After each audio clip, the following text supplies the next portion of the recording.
I'm really excited. I made a decision at the end of the year, last year, that we needed to, remember what got us to where we went 2 years ago, and to try to recoup that feeling, that chemistry in the front office and on the ice.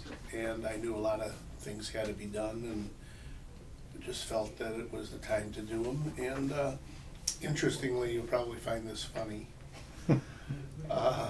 One day I was sitting thinking about it, and I was talking to my wife, and I said, I kind of feel like I wanted to make a trade very badly, but the trade didn't come off for whatever reason, because as you know, to make a trade, it takes two teams. You could want to do it, the other team doesn't want to, doesn't get done. And I kind of feel like what happened here, as far as the relocation scenario, was something that now I feel like it was probably the best thing that it didn't happen, even though at the time it appeared right, because I think if we do some of the things that need to be done, which we're going to do, I don't foresee any problems. I think we're better off here than wherever we would have been. So it's kind of like the trade that didn't happen, but turned out better than if you made the trade. And that's how I really feel about it. You tend to listen and believe people that you know, and then sometimes it's not the way you thought it was, but we go forward. So I'm very happy. Things are much more advanced than I thought they would be. Honestly. I think most people get it. I don't have regrets in the possibility of having moved the team. Everyone knows the economic situation in the country. It affects Mark Just as well as it affects Justin Pelletier or anyone else. I want to have 5 years left as an owner. I want to retire when I'm 70 years old. I'm 66 now, but 4 years at least.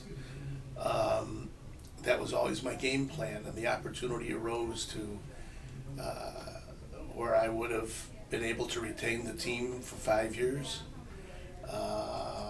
where I got a tremendous purchase price for it, and business-wise, it was a no-brainer.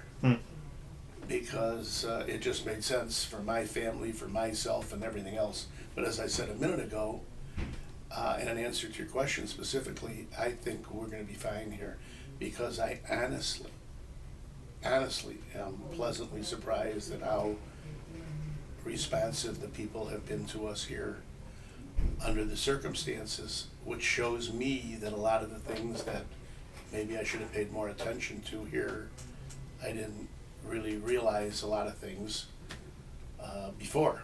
So I'm optimistic here. I don't know that we're going to be taking that tremendous a hit. Our sponsorships, our group sales are going to be way better than last year, because we're paying attention to these things. No one was hurt more by this than I was, because of relationships and everything else. But I'm very optimistic. I like what I see. I'm thrilled. Everyone told me what a great hockey town this is. I think people misunderstood what I said. I said we had 2,000 of the greatest fans. You couldn't have better fans than Lewiston has, but you need 3,000 fans to make it a viable business. That's what I said from day one. And for someone to misinterpret that or say that I didn't think this was a good hockey town or whatever, that isn't what I said.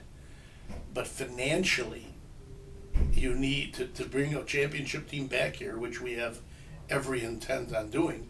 You have to average 3,000 people to be able to compete with the Quebecs and the Rimouskis and those teams in the league. And that's what I said. I didn't mean to insult the people that supported us day in and day out. No one could have asked for better fans than them. but we're gonna do a better job of getting the extra people into the building by promotions, by having a good hockey team, by making it a fun night, by doing things with the local minor hockey programs and making it a community team, which I thought we were trying to do. People told me we weren't, but I really didn't believe them. But I've come to realize that I was not hearing all of what was going on.